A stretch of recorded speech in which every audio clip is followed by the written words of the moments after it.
ప్రజాస్వామ్యాన్ని తింటూ రాజ్యాంగాన్ని తాగుతూ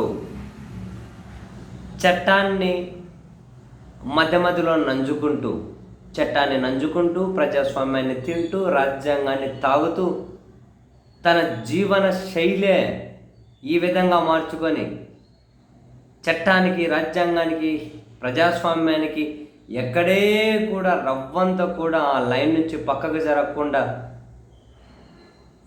నడుచుకునే ఆంధ్రప్రదేశ్ ఉప ముఖ్యమంత్రి గారు తను మాట మాట్లాడినా ప్రజాస్వామ్యబద్ధంగా ఉంటుంది, తాను ఏమైనా పని చేసినా ప్రజాస్వామ్యం, అసలు ప్రజాస్వామ్యాన్ని తింటారు, రాజ్యాంగాన్ని తాగుతారు. అసలు తాజాగా ఆంధ్రప్రదేశ్లోని కూటమి ప్రభుత్వం ఏదో ఒక కార్యక్రమం పెట్టుకున్నారు. 1 year పూర్తి చేసుకున్న దానికి సుపరిపాలనకు తొలి అడుగా ఏదో పెట్టుకున్నారు. ఆ వేదిక మీద నుంచి అంటే ప్రభుత్వ కార్యక్రమం అంటే నీ సొమ్ము నా సొమ్ము, ప్రభుత్వ సొమ్ముతోటి అందరూ అధికారులందరూ పాల్గొన్నారు కదా. సో బేసిక్గా ఇటువంటి కార్యక్రమాలు ఉన్నప్పుడు వీళ్ళు 1 yearలో ఏం చేశారు, ఏం చేయబోతున్నారు, ప్రజలకు ఏం చేశారు, ఇటువంటి వివరించాలి మామూలుగా. కానీ మన ఆంధ్రప్రదేశ్ ఉప ముఖ్యమంత్రి వర్యులు గారు ఆ వేదిక మీద నుంచి కాలుకు కాలు మక్కెలు ఇరగొట్టి కూర్చోబెడతాం.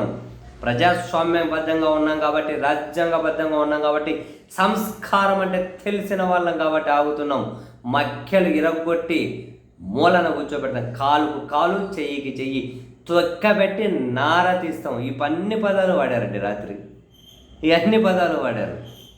చాలా ప్రజాస్వామ్యబద్ధంగా, రాజ్యాంగబద్ధంగా ఉన్నారు కాబట్టి ఫస్ట్ నుంచి కూడా తాను ప్రతిపక్షంలో ఉన్నప్పుడైనా చాలా ప్రజాస్వామ్యబద్ధంగా, రాజ్యాంగబద్ధంగా ఉంటారు.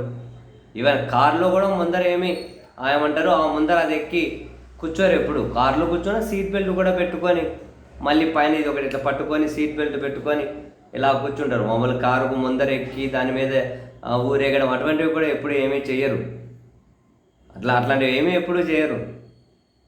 చేతిలో చెప్పు తీసుకొని కొడతా నా కొడకల్లారా అని చెప్పి కాల్లో చెప్పు చూపెట్టడం ఇట్లాంటివి ఎప్పుడూ ఉండవు. ఏదైనా ప్రజాస్వామ్యబద్ధంగా, రాజ్యాంగబద్ధంగా. ఇప్పుడు కూడా ప్రజాస్వామ్యాన్ని తింటూ రాజ్యాంగాన్ని తాగుతారు కాబట్టే కాలుకు కాలు, మక్కెలు ఎరగబెట్టి కూర్చోబెడతాం, తొక్కబెట్టి నారాధిస్తాం. ప్రభుత్వాన్ని నడుపుతున్న వాళ్ళు మాట్లాడిన మాటలండి ఇవి. అది కూడా 1 year పాలన పూర్తి చేసుకున్న సందర్భంగా ప్రభుత్వ సొమ్ముతో ఏర్పాటు చేసినటువంటి కార్యక్రమం. ఆ కార్యక్రమ వేదిక మీద మాట్లాడుతున్నటువంటి మాటలు. ఒకవేళ ఇప్పుడు తరం ఎవరైనా కనుక ఇంతకుముందు ప్రజాస్వామ్యం, రాజ్యాంగం తెలియకుండా వీళ్ళు మాట్లాడేటివే నిజమని చెప్పి అనుకుంటే, బహుశా ప్రజాస్వామ్యం రాజ్యాంగబద్ధంగా అనుకుంటే మక్కి తీసేయాలేమో, కాళ్ళు ఇరగబెట్టి కూర్చోబెట్టాలేమో, ప్రభుత్వంలో ఉన్నవాళ్ళు తొక్కిపెట్టి నారదీయాలేమో.